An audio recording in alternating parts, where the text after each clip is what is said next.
Netflix co-CEO Ted Sarandos, NBCU's Donna Langley and two of Hollywood's top agents on why negotiations with the actors fell apart. Year 1 of Screentime is officially in the books, thanks to those of you who came to our conference this past week. I hope you all had as good a time as I did. We delivered newsmaking interviews, delicious food, as well as some memorable live podcasts and musical performances. We also announced we'd be back next year. If you had told me a year ago that we'd have a rapper from Bed-Stuy close out a Bloomberg conference, I would have said you were crazy. Then again, if you had told me 10 years ago that my newsletter would turn into a live event, I'd probably have said the same thing. For those of you who missed the event, we've got you covered today. We're breaking down the biggest news, with a little behind-the-scenes color. For those of you who don't care, we've got plenty of other goodies. Also, I fly to London next weekend. Please reach out if you want to get together. As always, email me tips at lshaw31@bloomberg.net and sign up for this newsletter here. 3 things you need to know. Bob Iger is in the hot seat again. Activist investor Nelson Peltz has amassed a stake in Walt Disney Co worth more than $2 billion and is asking for multiple board seats. The #1 movie in the world is Taylor Swift's concert film. It grossed $96 million in North America and more than $100 million worldwide, which is just unreal. Microsoft Corporation completed its $69 billion acquisition of Activision Blizzard Incorporated, one of the largest video game publishers. It only took 2 years. The Hollywood strike might just last all year. Hollywood's summer from hell was supposed to be over.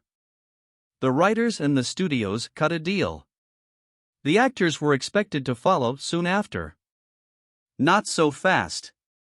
Negotiations between the studios and the actors broke down on October 11, right before our conference began.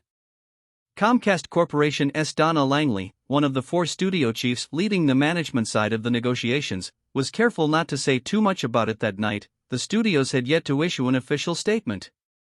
They did later that evening. Netflix co-CEO Ted Sarandos, also part of the negotiations, was a little more forthcoming the next morning. "We had very productive talks going," Sarandos said. "What happened last night is they introduced this levy on subscribers on top of this deal. The studios and guilds have been debating ways to reward talent for successes in streaming. The writers and studios created a performance-based bonus model where scribes would be paid extra if their shows were watched by a certain number of viewers. The actors rejected that idea. They initially pushed for a share of all streaming revenue from major platforms. They have since revised that to a per-subscriber payment from each platform.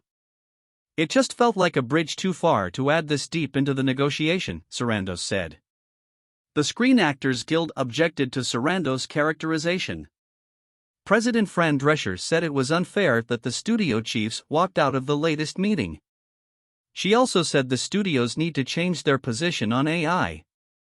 The actors' negotiators aren't content to accept the same terms as the writers. They've been on strike for months and feel they need some wins as well. The studios, meanwhile, feel like they already gave the directors and writers a ton. Endeavor's CEO Ari Emanuel wasn't having any of it. "I just hope that they all get in a room, lock the door and don't leave," he told me. "When you're in a negotiation, get half a loaf and move on." I have never negotiated with Emanuel, so I need you to tell me if this is also his strategy.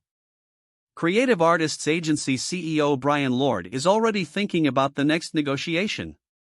Management and labor need to keep talking once this negotiation is over so they can address issues as they arise. And he said the studios should already be talking to IATSE, a major union with a contract expiring next year. Ari versus Brian. Rule 1 of a conference. Start with Ari Emanuel and close with Brian Lord. While the two of them were kind of on the same page when it came to the strike, they took turns criticizing each other on stage. Emanuel kicked things off by accusing the folks at CAA of having no morals and urging the leadership to take a leave of absence.